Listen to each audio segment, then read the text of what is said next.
ప్రియులారా, బాగున్నారా? దేవుని వాక్యము క్రమంగా చదువుచున్నారా? ప్రార్థించుచున్నారా? నేటి ధ్యాన వాక్యము 139వ కీర్తన 14వ వచనం. నీవు నన్ను కలుగు చేసిన విధము చూడగా భయము ఆశ్చర్యమును నాకు పుట్టుచున్నవి. భక్తుడైన దావీదు ఈ మాట చెబుతూ ఉన్నాడు. అయ్యా, నీవు నన్ను కలుగు చేసిన విధమును నేను చూడగా భయము ఆశ్చర్యము నాకు కలుగుచున్నది అని అంటున్నాడు. ఇటీవలే మా సంఘములు అనేక మంది యవన బిడ్డలు, నూతనముగా వివాహమైన వారు ప్రసవము కొరకై హాస్పిటళ్లలో చేర్చబడ్డారు. చేర్చబడేటువంటి వారికి పూర్వం వలె కాకుండా ఎన్ని పరిశోధనలు చేసి ఎన్నో రోజులుగా డాక్టర్లు జాగ్రత్తగా చూస్తూ ఉన్నా కొంత క్లిష్టమైన పరిస్థితి ప్రసవ సమయంలో ఏర్పడుతున్నది. బిడ్డలు ఉమ్మ నీరును తాగుట, వారి యొక్క గర్భములో ఉన్నప్పుడే బిడ్డలు తలక్రిందులుగా ఉండడము, ఇలాంటి పరిస్థితులన్నీ కూడా కలుగుతూ ఉన్నాయి.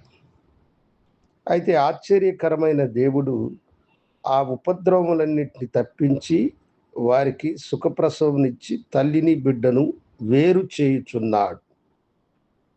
భక్తుడైన దావీదు తన తల్లి గర్భములో దేవుడు తనను కలుగు చేసిన విధమును గమనించిన వాడై దేవునికి అతడు కృతజ్ఞతలు తెలియచేయచూ ఉన్నాడు.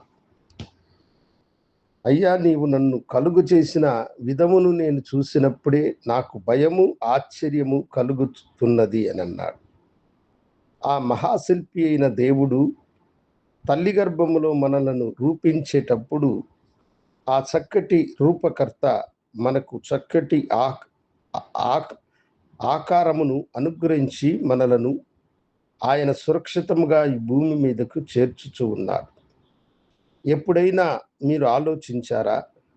ఒకవేళ నా తల్లి గర్భములోనే నేను నశించిపోలేదు, నా తల్లి గర్భములో నేను ఇన్ని వేదనలో ఉన్నానని చెప్పారు, కానీ నేను అంగవిహీనుడను గాను, నేను పనికిరాని వాని గాను కాకుండా నాకు ఒక చక్కటి రూపమునిచ్చి దేవుడు ఈ భూమి మీదకు నన్ను ఆయన అడుగు పెట్టించాడు. అది నేను తలంచుకొని ప్రభుకి నేను కృతజ్ఞత కలిగి జీవించువానిగా ఉండాలి అని నీవెప్పుడన్నా అనుకున్నావా? నిజముగా దేవుని సృష్టిని, నిన్ను కలుగు చేసిన విధానాన్ని నువ్వు ఆలోచించు చూడు. ఎందుకు ప్రభువు నీకు జీవమునిచ్చినాడు? ఎందుకు ఆయన నీకు రూపమునిచ్చినాడు? ఎందుకు ఆయన ఈ భూమి మీద నిన్ను ఉద్భవింప చేసినాడు? ఎందుకు నీ తల్లిదండ్రులకు నీవు పుట్టావు? ఎప్పుడైనా ఆలోచించావా? దేవుని యొక్క మహిమను, మహత్యమును వెల్లడిపరచడానికి ఉగ్రత పాత్రులైన మనలను ఆయన ఎంతో శాంతముతో యజమానుడు వాడుకొనుటకు అర్హత కలిగిన పాత్రలుగా మనలను ఆయన నిర్మించుచున్నాడు. మనము పాపములో మగ్గిపోయి దేవునికి వ్యతిరేకముగా కాకుండా ఉండునట్లు తన స్వరక్తమును దారపోసి మనకు పాప క్షమాపణ అనుగ్రహించినాడు.